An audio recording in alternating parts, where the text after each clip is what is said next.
Avant la prédication de la parole de Dieu, nous prions à nouveau. Père éternel, nous prions que par la prédication de ton évangile et par la force de ton Saint-Esprit, tu puisses poser sur nous le nom de ton Fils Jésus, afin qu'il soit notre refuge, notre bouclier, toute notre vie. Amen.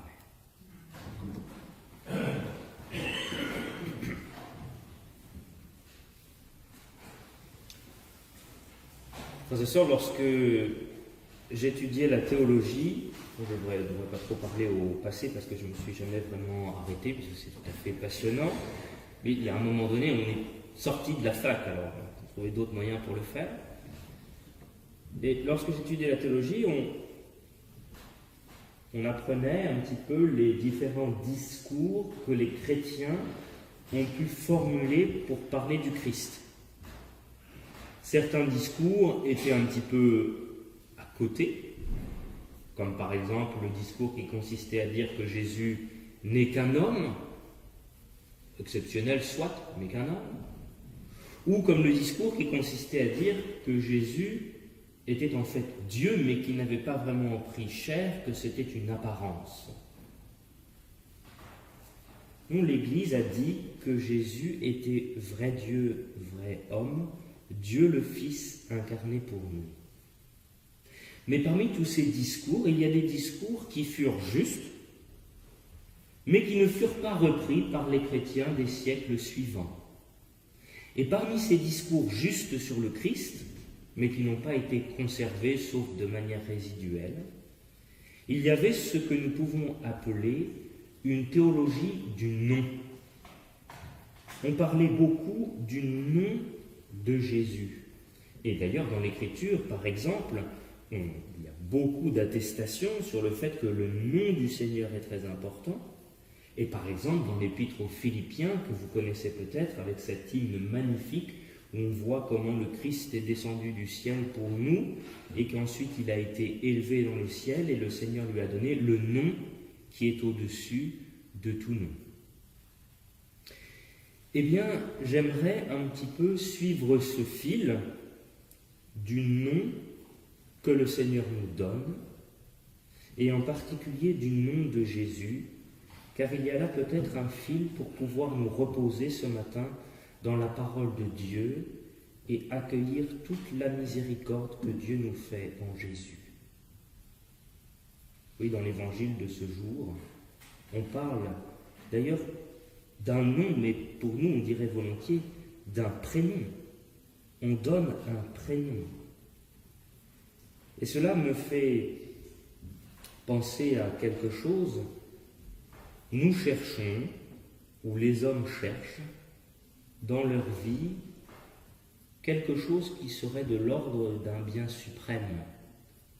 C'est ce qu'en tout cas disent les philosophes. Tout ce que nous faisons, consciemment ou inconsciemment, vise à obtenir quelque chose que nous jugeons comme la plus importante des choses au monde, comme la plus désirable et comme la plus nécessaire.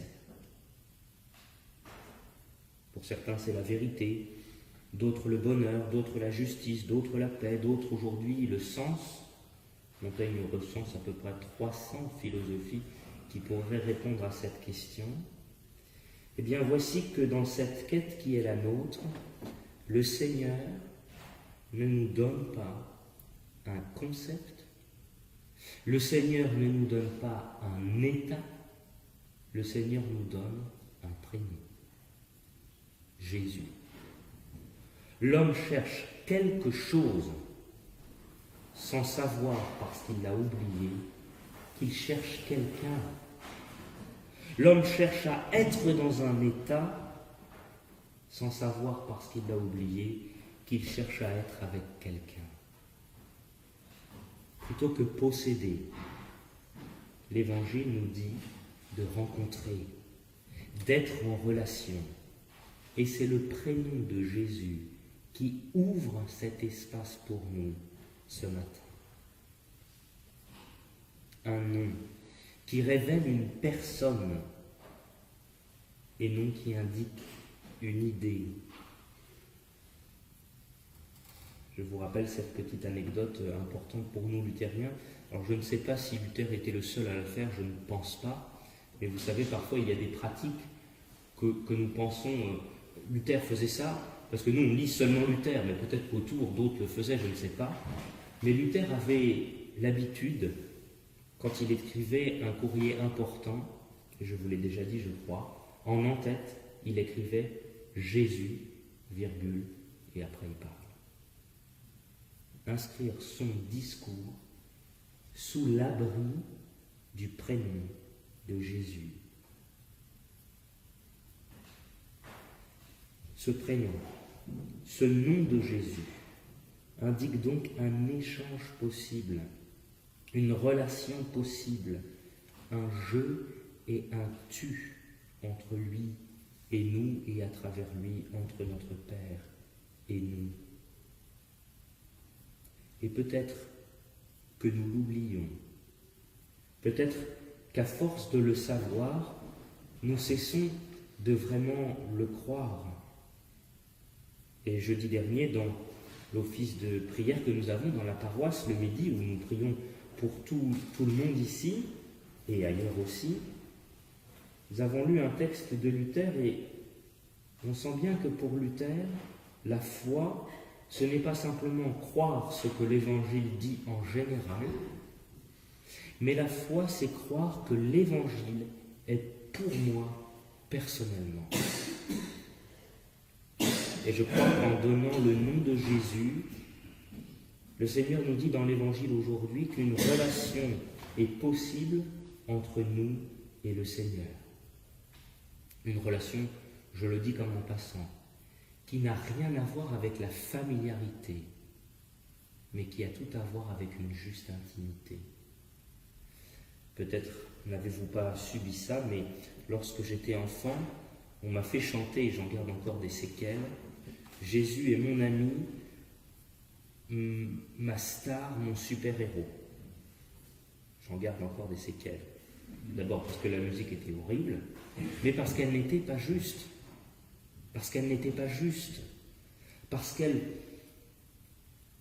D'abord parce qu'elle comparait un petit peu Jésus à une idole moderne, et ensuite parce qu'elle donnait l'impression d'une familiarité. Et quand Dieu dit dans l'Écriture qu'il est notre ami, il le dit dans la justesse d'une intimité. Avec un copain, on ne peut pas toujours tout dire, parce que si la relation est faite sur cette familiarité et qu'on sort de cette familiarité, ça peut être compliqué. Avec un ami, il y a un juste face-à-face où tout peut être dit. C'est ainsi l'intimité que le Seigneur nous donne avec lui-même.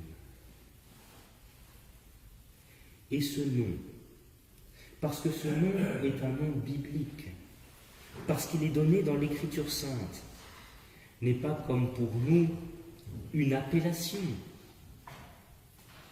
Ce nom révèle ce que la personne est.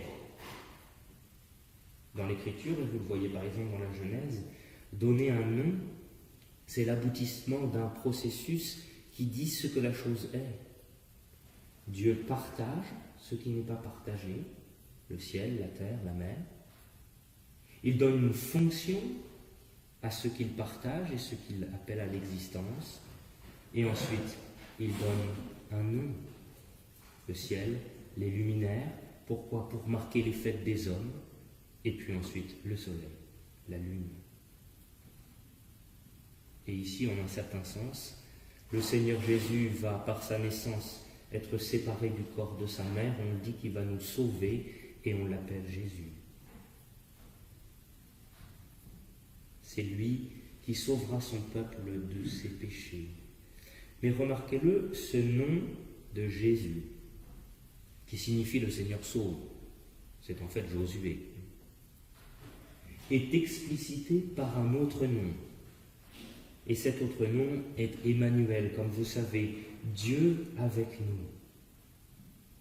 Comprenez, par ces deux noms, quelque chose nous est dit. Jésus nous sauvera de nos péchés en étant Dieu avec nous. C'est ainsi qu'il nous sauve, en étant Dieu avec nous, en étant à nos côtés, en vivant ce que nous vivons, en connaissant ce que nous connaissons, en allant jusqu'au bout de ce que c'est que d'être homme, et en se tenant, même lorsque nous sommes au plus bas de l'abîme, à nos côtés, et aussi bien sûr dans nos plus hautes joies. C'est ainsi que le Seigneur nous sauve. Mais la référence à Ésaïe donne quelque chose de plus, car en choisissant de prendre cette prophétie, l'évangéliste Matthieu nous dit effectivement que le Seigneur nous sauvera en étant avec nous, mais les hommes, nous, plus particulièrement les chrétiens, on a toujours tendance à dire « Dieu est avec nous », Emmanuel, et puis dans notre esprit, on ne le dit pas parce qu'on est protestant, si nous sommes avec lui. Nous avons tendance à rajouter un « si ». Le Seigneur sera fidèle et bon avec nous si nous sommes fidèles, si nous marchons à sa suite. Nous rajoutons toujours ce « si ». Eh bien, si nous lisons la prophétie d'Ésaïe que Matthieu choisit à dessein, voyez comment le nom d'Emmanuel est donné, non pas en récompense d'un bon comportement, non pas en récompense d'une bonne spiritualité, mais malgré une forme d'infidélité. Car le prophète va voir le roi de Juda et lui dit « Demande un signe de la part du Seigneur ». Et le roi de Juda dit « Non, il ne faut pas tenter le Seigneur ». On ne cite jamais si bien l'Écriture que lorsqu'on veut être infidèle au Seigneur. Regardez Satan dans la tentation avec Jésus, il cite l'Écriture et tous les versets lui viennent spontanément. Et on pourrait croire qu'ils sont à propos. Tu ne prendras pas le nom de ton Dieu en vain, tu ne tenteras pas le Seigneur. Voilà ce que dit Judas, et derrière sa citation apparemment impeccable, le refus d'entrer dans cette relation au Seigneur. Quelle est la réponse du prophète ? Eh bien, tu ne veux pas de signe, je secoue la poussière de mes pieds et je m'en vais. Eh bien, malgré tout, je vais te donner un signe. Malgré ton infidélité, je serai fidèle. Et ce signe, pour Akaz, c'est tout simple. Le prophète dit simplement « Contre toi se liguent les rois d'Israël, c'est-à-dire du royaume du Nord, qui n'est pas Juda, le royaume du Sud. Israël, la Syrie, le Liban se liguent contre toi. Pourquoi ? Parce que la Syrie commençait à menacer et que ces petits roitelets voulaient contrer la Syrie et ont demandé au roi de Juda de les accompagner. Et le roi de Juda n'a pas voulu entrer dans cette alliance. Et donc cette alliance s'est retournée contre le roi de Juda. Et que dit le prophète ? Simplement que le Seigneur va te délivrer, qu'une jeune femme va concevoir et que d'ici à la naissance, la crise sera passée. Et donc on pourra appeler l'enfant Dieu avec nous parce que la crise sera passée. Tout simplement. Tout simplement, mais pour les gens de cette époque, c'est quand même précieux. Mais voici que le Christ donne à ce verset un sens plus important encore. À celui qui ne voulait pas de signe pour lui et pour son peuple, le Seigneur va donner un signe, non seulement pour lui et pour son peuple, mais pour toute l'humanité.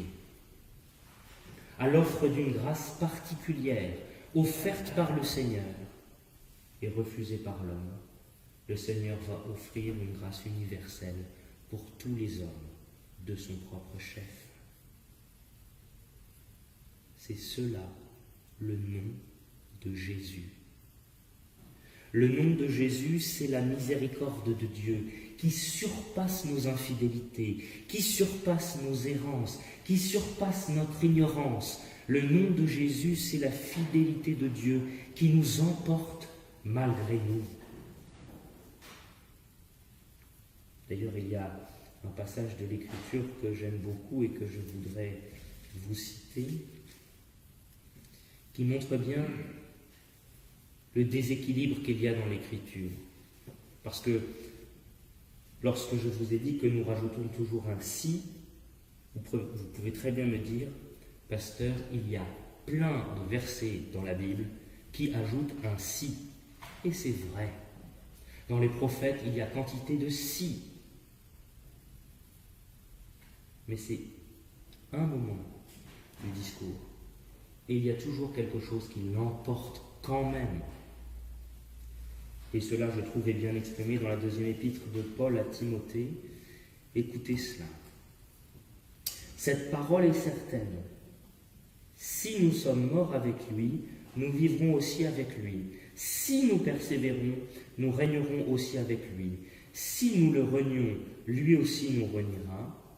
Si nous sommes infidèles, il demeure fidèle. Vous le voyez, une série de si, une série de conditions, une série de réciprocités qui nous invitent au sérieux de l'existence chrétienne. Parce que le pardon de Dieu n'est pas l'excuse pour vivre comme nous voulons vivre. C'est un pardon qui doit s'inscrire dans notre vie et la transformer. Mais à la fin, si nous sommes infidèles, il demeure fidèle. Pourquoi ? Car il ne peut se renier lui-même. Il demeure fidèle, car il ne peut se renier lui-même. Voilà que la relation que nous avons avec le Seigneur devient plus claire encore. Cette possibilité de parler à quelqu'un, d'invoquer une personne, cette relation-là ne tient que sur lui, que sur sa miséricorde, que sur ce qu'il est et son amour, et aucunement sur nous. Si nous sommes infidèles, il demeure fidèle. J'aimerais alors vous lire 2 autres passages de l'Écriture pour appuyer ce que je vous avance. Dans le prophète Ézéchiel, au chapitre 36, nous pouvons écouter ce discours. Laissez-vous porter, ce n'est pas seulement un verset, je lis quelques versets. C'est un discours que le prophète fait au nom de Dieu qui porte sur le rétablissement d'Israël, sur le rétablissement du peuple de Dieu. C'est pourquoi. Dis à la maison d'Israël, ainsi parle le Seigneur l'Éternel. Ce n'est pas à cause de vous que j'agis de la sorte, maison d'Israël. Que j'agis de la sorte, c'est-à-dire en vous rétablissant. Ce n'est pas à cause de vous que j'agis de la sorte. C'est à cause de mon saint nom, que vous avez profané parmi les nations où vous êtes allés. Je sanctifierai mon grand nom, qui a été profané parmi les nations, que vous avez profané au milieu d'elles, et les nations sauront que je suis l'Éternel, dit le Seigneur l'Éternel, quand je serai sanctifié par vous sous leurs yeux. Je vous retirerai d'entre les nations, je vous rassemblerai de tous les pays, je vous ramènerai dans votre pays, je répandrai sur vous une eau pure, et vous serez purifiés. Je vous purifierai de toutes vos souillures et de toutes vos idoles. Je vous donnerai un cœur nouveau. Je mettrai en vous un esprit nouveau. J'ôterai de votre corps le cœur de pierre. Je mettrai mon esprit en vous, et je ferai en sorte que vous suiviez mes ordonnances et que vous observiez et pratiquiez mes lois. Voici le discours du Seigneur à ceux qui ont profané son nom. Voici la réponse du Seigneur à celui qui s'éloigne de lui. La miséricorde, le salut. Ce n'est pas à cause de vous que j'agis de la sorte, c'est à cause de mon saint nom. Je prends un peu de temps et j'insiste et je vous amène maintenant chez le prophète Daniel, au chapitre 9. Et c'est un moment où Daniel, en exil avec le peuple de Dieu, fait une longue prière de confession des péchés, où il reconnaît que le peuple s'est égaré, et il demande que le Seigneur fasse grâce néanmoins. Regardez comment Daniel s'y prend.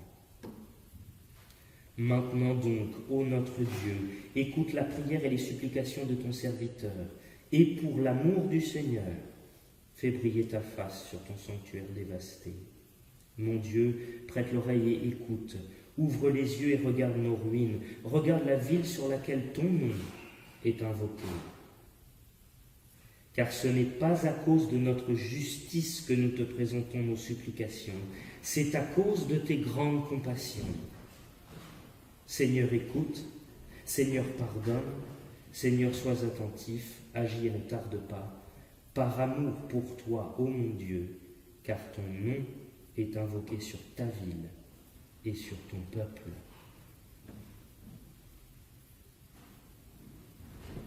Peut-être, et même sûrement, nous n'avons rien à présenter au Seigneur.